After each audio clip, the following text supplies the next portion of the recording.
Alors, notre prochain invité, lui, il n'a pas une écharpe rouge, il a une écharpe verte autour du cou, mais ça marche quand même. Bonsoir Jean-Claude Requel. Bonsoir. Vous êtes le président d'honneur du basket club de Gries-Oberhofen. Gries-Oberhofen, pour situer, les Barinois connaissent peut-être, Gries, c'est 2800 habitants au nord de Strasbourg.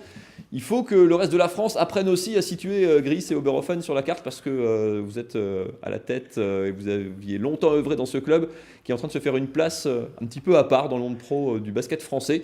Votre club est monté en Pro B cette saison. Vos adversaires à côté de Gries, c'est Paris, Lille, Caen, Nantes, Poitiers, Orléans, enfin que des métropoles. Et vous faites la nique gentiment et un joli pied de nez à toute cette logique financière. Vous avez le plus petit budget de la division et vous vivez une saison de rêve. On est à mi-championnat exactement. Vos garçons sont 5e du championnat. Vous êtes à une victoire de la 2e place. Vous êtes le promu, le plus petit budget. Vous vivez une saison de rêve. C'est invraisemblable, comme vous le dites. Et croyez-moi, nos adversaires, ça leur fait bizarre de venir, bien sûr, de Quimper, etc. De Châlons, de Nantes. Bon. Village de 1903, vous l'avez dit. 1903, pardon, moi j'ai pas le bon recensement. Dernier recensement, 2903. Donc, et 2000 spectateurs dans la salle. J'allais dire, tout le monde tient dans la salle, quasiment, quoi. Presque. Pratiquement. Qu'est-ce qui fait que ça marche cette année? Pourquoi il y a des saisons comme ça? Le sport, parfois c'est logique et parfois ça l'est un peu moins. Pourquoi cette saison tout réussit à Gries? Il y a un certain Ludovic Pouillard qui est arrivé il y a 3 ans. Le coach. Qui est un monsieur incroyable. Champion de France en National 2 il y a 3 ans. Champion de France en National 1 l'année dernière. Avec le meilleur bilan de l'histoire du championnat, 30 victoires, 4 défaites. C'est incroyable. Et en plus de ça, il a autour de lui une équipe jeune, mais qui aime courir.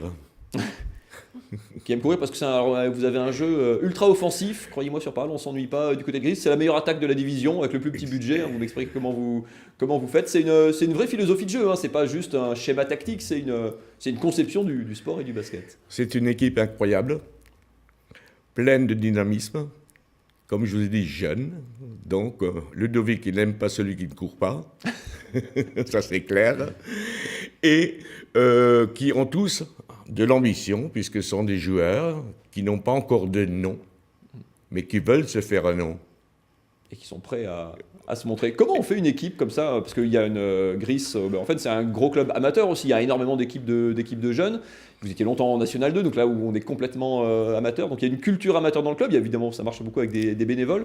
Et là on accueille des joueurs qui sont... alors j'aime pas trop le terme de mercenaires, mais qui sont des professionnels qui changent de club tous les ans. Il y a des Américains, il y a des Lituaniens, il y a des Français, il y a des Espagnols. Comment on fait une équipe avec tout ça et comment on les fait adhérer à l'histoire d'un club amateur? Déjà le renom. Déjà, Gries a quand même un nom dans le milieu du basket. Pas chez les Américains. Et si. Ah ouais, croyez bien qu'ils se parlent, les joueurs. Et ça fait le tour de France. Avant de venir, ils se renseignent. D'accord? Quels sont les aboutissants, etc. Donc, ensuite, le club de Gries est un club formateur avant tout. Je vous rappelle quand même que mon équipe 2 joue en National 3. Les U18 en championnat de France. Les U15 en championnat de France. Donc il y a une culture, il y a cette culture de sortir des jeunes de haut niveau déjà quelque part quand même. Exactement. Vous avez un monsieur qui s'appelle Westermann, qui a joué à Gries. Qui a commencé chez vous, qui aujourd'hui est je ne voudrais pas dire de bêtises.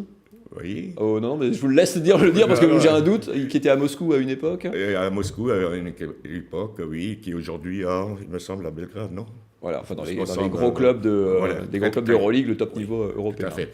Et entre guillemets, Ludovic Pouillard était l'entraîneur de Colo. De Nando De Colo, l'ex-Choletais aujourd'hui en NBA. Qui joue à Moscou. Voilà. Et ce soir, je vais vous faire une autre surprise. Oui. Allez. On n'arrête pas en si bon chemin. À partir du 1er septembre, le BCGO aura un club de formation. Un centre de formation, d'accord. Ce qui est la dernière étape dans la professionnalisation, le but c'est de...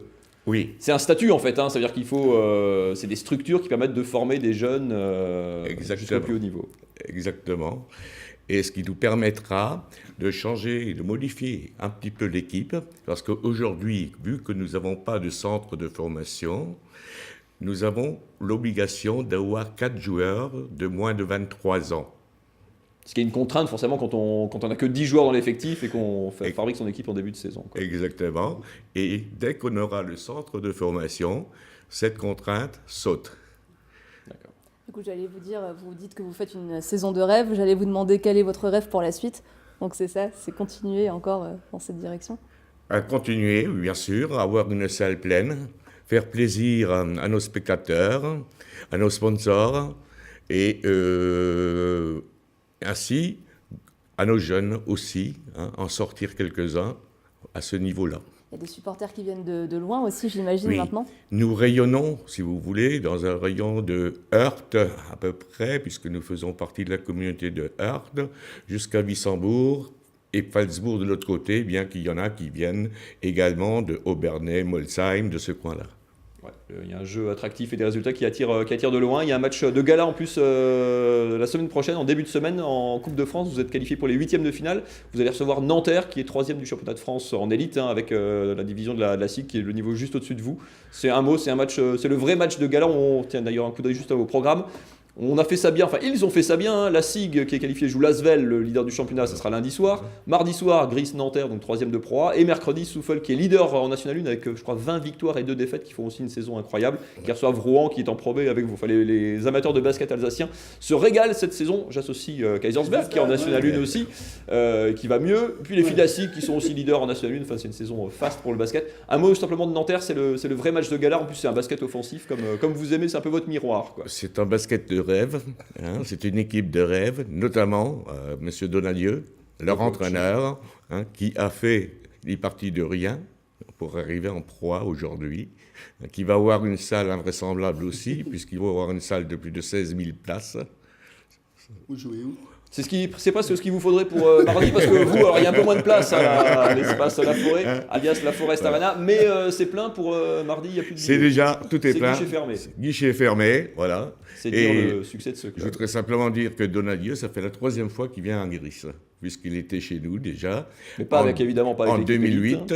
et il était chez nous dans les années 1990 avec les U15 à l'époque. D'accord, donc il y a 30 ans quand il entraînait les jeunes de Exactement. Nanterre. Merci beaucoup Jean-Claude Requel d'être venu nous expliquer un petit peu la recette de cette saison un petit peu magique du côté de Gris, et puis on espère que ça va continuer très longtemps. Ils sont 5e de leur championnat. Les 9 premiers jouent les playoffs, donc après tous les rêves et les espoirs les plus fous sont permis. En principe, ça doit se faire.